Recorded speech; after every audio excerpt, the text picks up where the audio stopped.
اعوذ باللہ من الشیطان اللعین الرجیم بسم اللہ الرحمن الرحیم ان اللہ ملائکتہ یصلون علی النبی یا ایہا الذین آمنوا صلوا علیہ وسلموا تسلیما اللہم صل علی محمد وآل محمد وعجل فرجہم واحشرنا معہم وزدنا محبتہم۔ محترم ناظرین،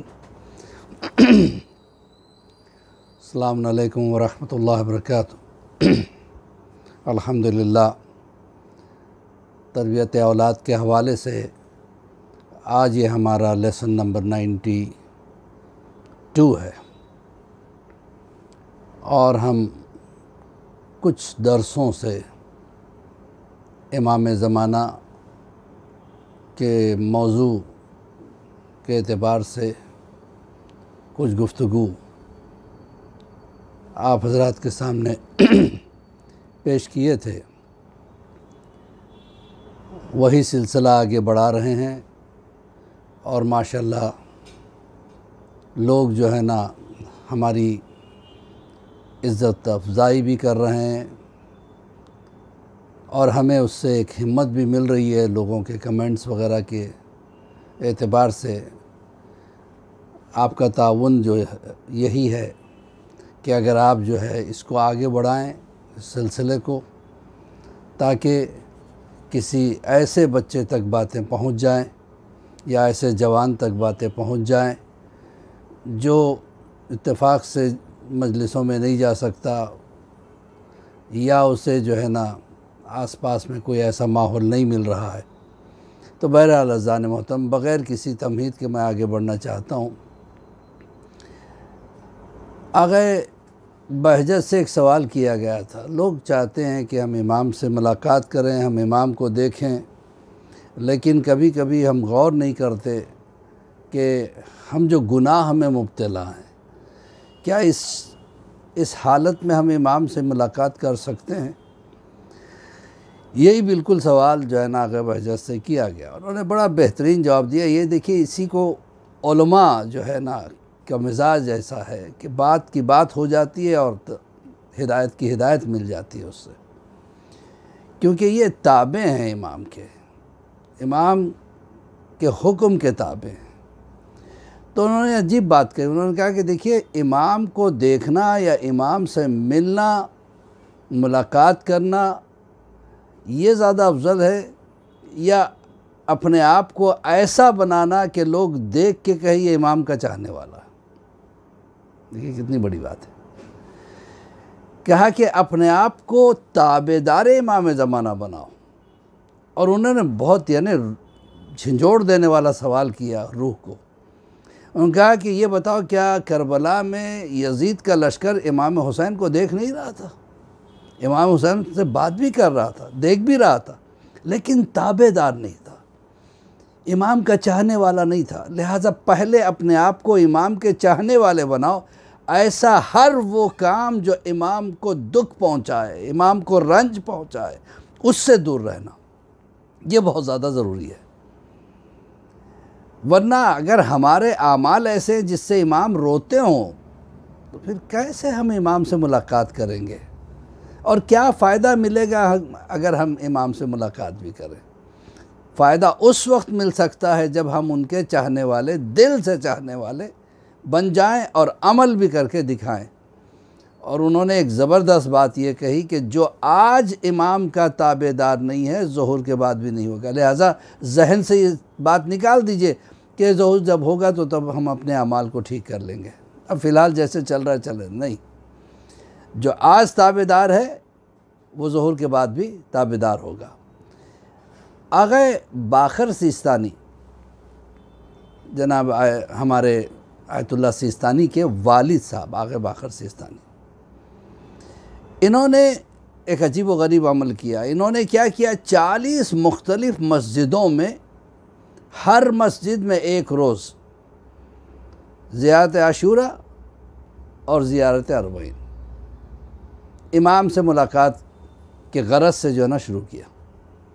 اور بہت پابند سو مصلات تھے، خود بہت بڑے عالم دین تھے، اور اس طریقے سے جب وہ کہتے ہیں کہ 38 ڈیز جب کمپلیٹ ہو گئے تو انہوں نے دیکھا کہ ایک میت ہے جو رات کے وقت جا رہی ہے، اس میت میں ایک شخص ہے جس کے اوپر نور جو ہے نا آ رہا ہے آسمان سے، اور وہ میت کو کاندھا دے رہا ہے۔ تو یہ تعجب کیے، یہ کیسے ہو سکتا ہے کہ عام آدمی تو ہو ہی نہیں سکتا، ہو سکتا ہے یہ امام زمانہ ہو۔ قریب میں گئے، سلام کیا تو امام نے مسکرا کے کہا تم نے مجھے پہچان لیا، اور یاد رکھو مجھ سے ملنے کے لیے 40 دن تک محنت کرنے کی ضرورت نہیں ہے، ایسے بن جاؤ جو صاحب جنازہ ہے تو میں خود ملاقات کے لیے تمہارے آ جاؤں گا۔ کہ مولا یہ ہے کون؟ کہا یہ ایک عورت ہے۔ کہا کہ کیسی عورت؟ کہا کہ جب ایران میں بادشاہ نے حکم دے دیا کہ آج کے بعد کوئی عورت یہاں پردہ نہیں کرے گی، تو یہ وہ خاتون ہے جو 7 سال تک اس ڈر سے کہ اس کی بے پردگی نہ ہو گھر سے قدم باہر نکالنا چھوڑ دیا، 7 سال تک گھر میں بند رہی۔ کہ ایسے تابعدار بن جاؤ تو میں خود ملاقات کے لیے آ جاؤں گا۔ یہ پیغام ہے امام زمانہ کا آغا باقر سیستانی کے ذریعے سے۔ تو عزیزان محترم، کبھی کبھی ہمارے دل میں ایک شک پیدا ہوتا ہے، ہم اتنا دعا کرتے ہیں، ہماری دعا کیوں قبول نہیں ہوتی؟ تو سب سے پہلی بات تو یہ ہے کہ دعا کی جو برکت ہے وہ تو ہمیں ملنے والی ہے۔ روایتوں میں ہے کہ کبھی انسان جو ہے قیامت میں دیکھے گا اپنے نامہ اعمال میں اس قدر بڑے بڑے یعنی اجر جب دیکھے گا کہے گا پروردگار یہ کون سا کام تھا جو میں نے کیا، اس کا اتنا بڑا اجر؟ تو جواب آئے گا کہ یہ ان دعاؤں کا اجر ہے جو تمہاری دنیا میں قبول نہیں ہوئی۔ کہ پروردگار تو دنیا میں وہ دعا قبول کیوں نہیں کیا؟ کیا اس کی 2 وجہ ہے۔ یا تو انسان جو ہے ایسے غلط کام کرتا ہو جو دعا اور اللہ کے بیچ میں پردہ بن جاتے ہیں، جیسے غیبت، چغل خوری، تہمت لگانا، جی اس قسم کی چیزیں، چوری کرنا، جھوٹ بولنا، گالیاں دینا۔ جو زبان ہر وقت گالی دیتی ہو وہ زبان کی دعا کبھی قبول نہیں ہوتی۔ تو عزیزان محترم، ایک تو وہ وجہ ہے۔ یا پھر نامہ اعمال کمزور ہیں تو اللہ کیا کرتا ہے، ان نامہ اعمال کو اچھا بنانے کے لیے، قوی بنانے کے لیے، وزنی بنانے کے لیے دعا کی قبولیت میں دیر کر دیتا ہے، تاکہ زیادہ سے زیادہ اجر اس کے نامہ اعمال میں آتے رہے۔ کتنا کریم ہے ہمارا مالک، اللہ اکبر۔ تو بندہ کہے گا کاش میری کوئی دعا قبول ہی نہیں ہوتی اور مجھے اس کا اجر یہاں پہ ملتا۔ تو دل شکنہ نہ ہونا چاہیے انسان کو کہ میری دعا کیوں قبول نہیں ہو رہی۔ کبھی کبھی ہم کہتے ہیں ہم سارے عمل کرتے ہیں، یہ بھی ٹرائی کر لیا، وہ بھی ٹرائی کر لیا، ہماری دعا قبول نہیں ہوتی۔ شکر کرو، ہو سکتا ہے ہمارے اجر کو بڑھانے کے لیے اللہ قبول نہیں کر رہا ہے، تاخیر کر رہا ہے۔ یا پھر چیک کرو کہ ہم کیا کر رہے ہیں، ہمارے اعمال میں کہیں غلط کام تو نہیں ہے۔ آیت اللہ آغا صادق روحانی بہت پائے کے عالم تھے، ان سے سوال کسی نے کیا کہ میں امام زمانہ سے رشتہ مضبوط کرنا چاہتا ہوں، مجھے کیا کرنا چاہیے؟ کہا کہ سب سے پہلے ہر روز امام کی زیارت پڑھا کرنا، کوئی نہ کوئی زیارت پڑھا کرنا روزانہ۔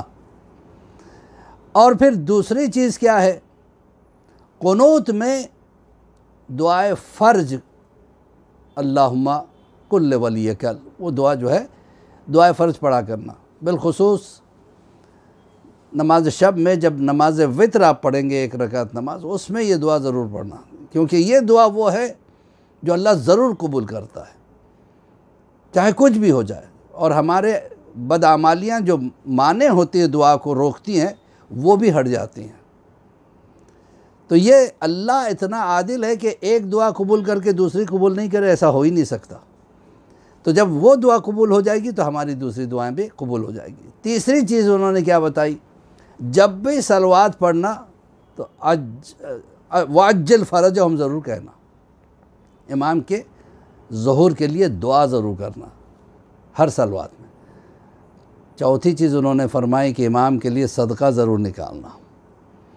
5ویں چیز انہوں نے فرمایا کہ روزانہ قرآن کا کوئی سورہ پڑھ کر، بالخصوص سورہ یاسین، سورہ رحمان یا کوئی بھی سورہ جو آپ پڑھ سکتے ہوں، جیسے آپ کو اللہ نے توفیق دی ہو، وہ پڑھ کے امام کو ہدیہ ضرور کرنا، تو اس سے امام سے رشتہ مضبوط ہوتا چلا جائے گا، اور پھر اللہ آپ کے دل میں وہ تقدس پیدا کرے گا کہ آپ گناہ کی طرف مائل نہیں ہو سکیں گے۔ اسی کے ساتھ مولوی عباس علی خوئی کا سلام قبول کریں، دعا کرتے ہیں پروردگار ہمارے توفیقات میں اضافہ فرما تاکہ ہم امام کے قریب سے قریب تر ہو جائیں اور امام کے چاہنے والوں میں ہمارا شمار ہو جائے، اور جو مقروض حال ہیں ان کی قرضداریوں کو دور فرما۔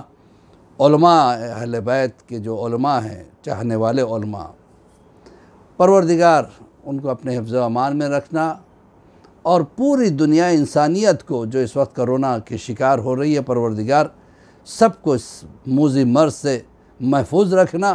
امام کے ظہور میں تعجیل عطا فرما، ہمارے گناہ کبیرہ و صغیرہ کو معاف فرما، ہمارے بچوں کو نیک اور صالح بنا، اور ہمیں امام کے لشکر میں شمار فرما۔ فقط و سلام ورحمۃ اللہ وبرکاتہ۔ اسی کے ساتھ مولوی عباس علی خوئی کا سلام قبول فرمائے۔